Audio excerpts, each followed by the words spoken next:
Alloh uchun bir-birini yaxshi ko'rgan kishilar. Ular o'zi mu'minlardir. Bu haqida juda ham ko'p hadis kelgan. Masalan, Imom Muslimda kelgan hadis.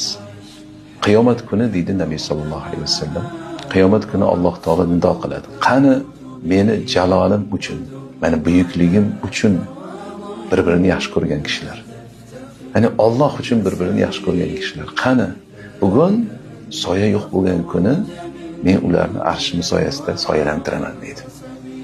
Qiziq, o'sha 7 toifa kishi arsh soyasida turuvchi qiyomat kuni juda ham og'ir bo'lgan kunda arsh soyasi ostida turuvchi 7 toifa kishilardan biri Alloh uchun bir-birini yaxshi ko'rganlar.